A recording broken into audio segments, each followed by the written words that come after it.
వాళ్ళని మేము రక్షణగా ఉంటాం. Especially you are quite different. డెఫినెట్గా సార్. అసలు కేసీఆర్ గారు ఒకసారి అక్రమ కట్టడాల గురించి వారు కూడా మాట్లాడారు, ప్రముఖ నాయకులు కాబట్టి వారు ఏం మాట్లాడారో చూసిన తర్వాత నేను ప్రేమేందర్ రెడ్డి గారి దగ్గరికి వెళ్దాం. ప్లీజ్ కేసీఆర్.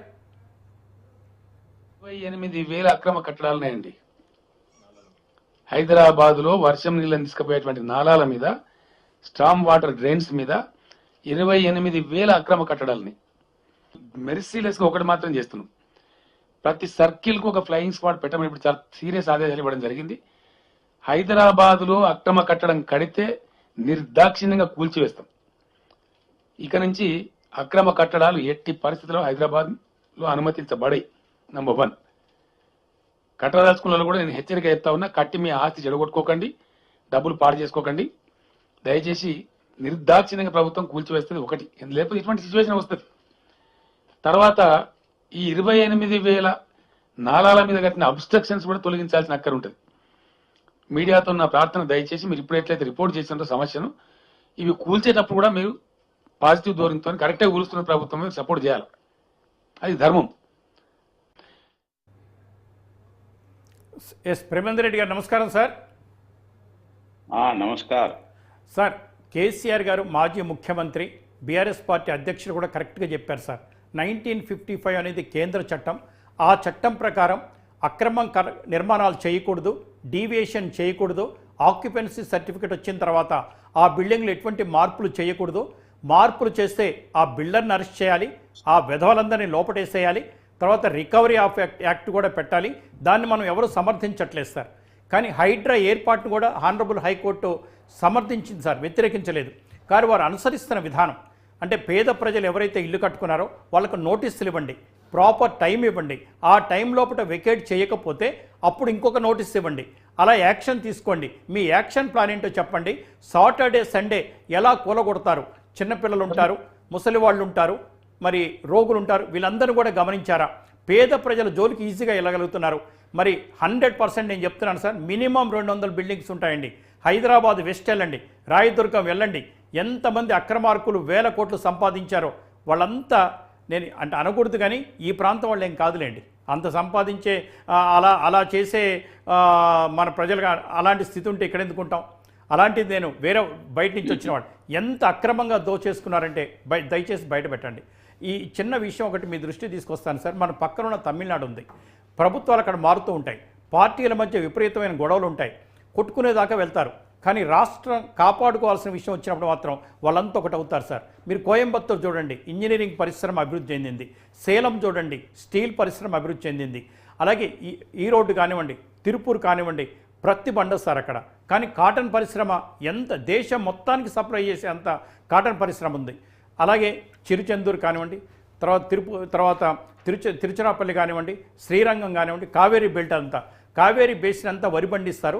రైస్ మిల్స్ కూడా ఉండవు సార్ అక్కడ. అంటే ఇంజనీరింగ్ పరిశ్రమ ఎక్కడ ఉండాలి, కాటన్ పరిశ్రమ ఎక్కడ ఉండాలి, స్టీల్ పరిశ్రమ ఎక్కడ ఉండాలి, కేవలం వరి పంట ఎక్కడ ఉండాలి, ఇవన్నీ కూడా ఒక్కసారి నిర్ణయించిన తర్వాత ఎవరు అతిక్రమించలేదు సార్ రూల్స్. ఇన్ని వందల సంవత్సరాల నుంచి ద్రవిడ సోదరులు ఎవరు కూడా దాన్ని వ్యతిరేకించలేదు.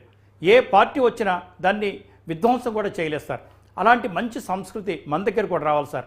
అంటే గ్రామకంఠం అంటారు, ఇల్లు కట్టుకోవాలంటే ఎక్కడ కట్టుకోవాలి, ఇండస్ట్రీ పెట్టాలంటే ఎక్కడ పెట్టాలి, తర్వాత ఫార్మా ఎక్కడ ఉండాలి, ఐటీ ఎక్కడ ఉండాలి, ఇవన్నీ కూడా మన హైదరాబాద్ రాష్ట్రం అంటే ఇప్పుడున్న తెలంగాణ రాష్ట్రం అదృష్టం సార్. మీరు ఏ పరిశ్రమ ఎన్నుకున్నా మంచి ప్లేసులు ఉన్నాయి, నీటి వస్తుంది, అన్ని వసతులు ఉన్నాయి.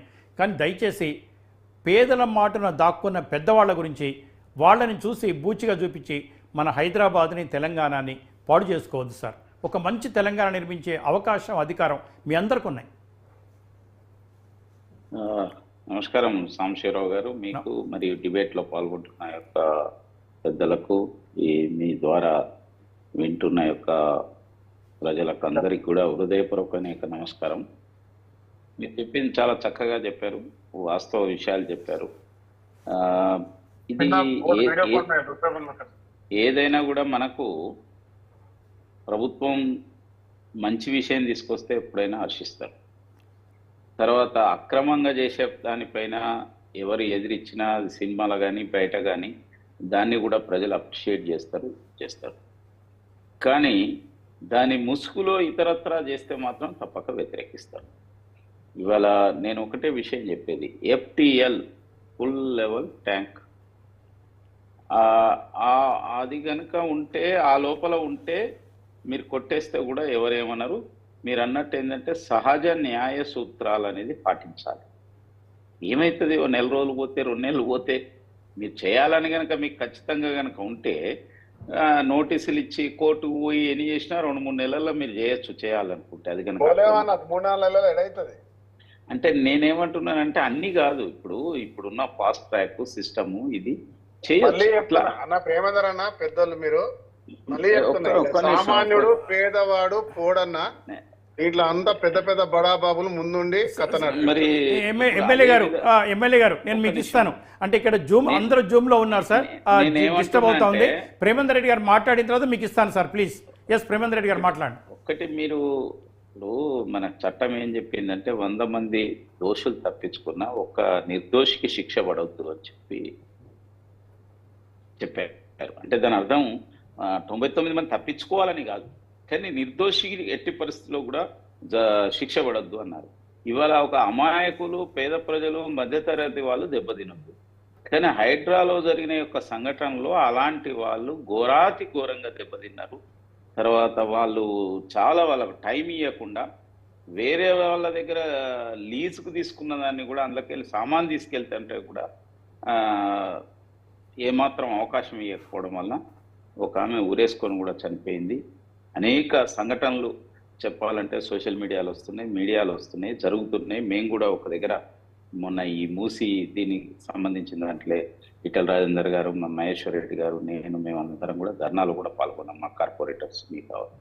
నేను ఎందుకు చెప్తున్నానంటే, మీరు నిజంగా ఇప్పుడున్న యొక్క బీఆర్ఎస్ మంచి చేసిందని నేను చెప్పడం లేదు. బీఆర్ఎస్ కూడా అనేక పొరపాట్లు చేసింది. బీఆర్ఎస్ 111 జీవోని ఎత్తేయడానికే ప్రయత్నం చేసింది, అదో పెద్ద కుంభకోణం. ధరణి పెద్ద కుంభకోణం.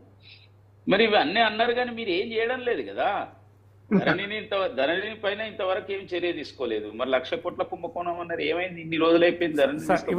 దీని వరకు పరిమితం అవుదాం. ప్రేమేందర్ రెడ్డి గారు, ఈ హైడ్రా నిర్మాణం కానీ ఆ పనితీరు కానీ హానరబుల్ హైకోర్టు వ్యాఖ్యానించిన మీదట సరి చేసుకోవాల్సిన అంశాలు. నేను అనేది అదే, ఆనరబుల్ హైకోర్టు చెప్పిన దాంట్లో సత్యం ఉన్నది. తప్పక మీరు సహజ న్యాయ సూత్రాలు పాటించాలి. ఇందులో పెద్దవాళ్ళే కోర్టు అంటే, ఇప్పుడు కోర్టు ఉంటే కోర్టును ఎదుర్కొనే యొక్క శక్తి ప్రభుత్వానికి ఉండాలి ఎప్పుడైనా.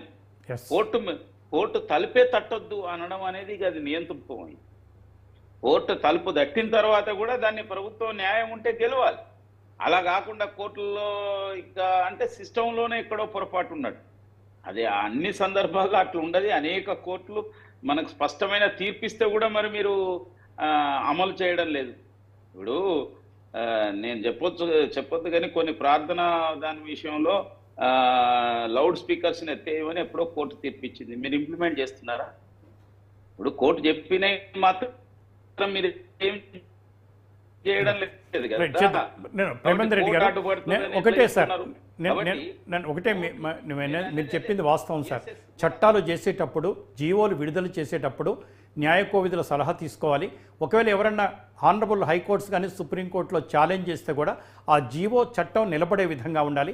అంతేకాకుండా గవర్నమెంట్ అంటే ఎమ్మెల్యేలు, హానరబుల్ గవర్నమెంట్ వీళ్ళంతా కూడా చట్టాలు చేసినప్పుడు ఆ చట్టాలను అమలుపరిచే విధానంలో లోపాలుంటే కూడా ఎప్పటికప్పుడు ఎగ్జిక్యూటివ్ సరి చేసుకోవాలి సార్. ఇక్కడ ఒకటే, రంగనాథ్ గారి గురించి ఎవరు ఆలోచించట్లేదు. రంగనాథ్ గారి క్రెడిబిలిటీ గురించి కూడా ఎవరు క్వశ్చన్ చేయట్లేదు. It's a credible officer. We are the fortune to have like that officers. కానీ నోటీసులు ఇవ్వండి, దానికి ఆన్సర్ తీసుకోండి. ఆన్సర్ సాటిస్ఫై కాకపోతే ఫర్దర్ యాక్షన్ ఏంటో చెప్పండి. ముందు పేపర్ ప్రకటన ఇవ్వండి. ఎవరు ఎఫ్టీఎల్లో ఉండొద్దు, ఎవరు బఫర్ జోన్లో ఉండొద్దు, ఎవరు గవర్నమెంట్ ల్యాండ్ ఆక్యుపై చేసుకోవద్దు, అక్రమ కట్టడాలు వద్దు, డీవియేషన్ వద్దు. దయచేసి ఇది సిస్టమ్ అని చెప్పి ముందు ప్రచారం చేయండి. ప్రజలను అప్రమత్తం చేయండి. ప్రజలంతా వాళ్ళకి ఓటు హక్కు ఇస్తారు, వాళ్ళకి కరెంట్ ఇస్తారు, వాళ్ళకి నీళ్ళు ఇస్తారు, వాళ్ళకి రిజిస్ట్రేషన్ చేసుకుంటారు, పర్మిషన్ ఇస్తారు, జోనల్ పర్మిషన్ ఇస్తారు. అన్నీ ఇచ్చిన తర్వాత ఇప్పుడు కూలగొడితే ఆఫీసర్లందరినీ డిస్మిస్ చేయండి సార్. వాళ్ళ ఇల్లు ఆక్యుపై చేయండి. ఎవరైతే పర్మిషన్ ఇచ్చారో వాళ్ళ ఆస్తులు జప్తు చేయండి, వాళ్ళ ఇళ్ళని ఆక్యుపై చేయండి, లేదా వాళ్ళకి కూడా కూలగొట్టేయండి. అంటే ఆఫీసర్లు ఏమో శాలరీస్ తీసుకొని లంచాలు తీసుకొని పర్మిషన్స్ ఇస్తారు, మీరు వచ్చి కొలగొడతా అంటే ఎట్లా? దయచేసి మీ ముగ్గురు కూడా ప్రముఖ నాయకులు, వారైతే ఎమ్మెల్యేగా ఉన్నారు, మీరు కూడా అనేక రాజకీయాలు ఉన్నారు, బాలరాజు గారు కూడా శాసనసభ ఎప్పటికప్పుడు వెళ్తారు, దయచేసి ఆలోచించండి. ఇంతే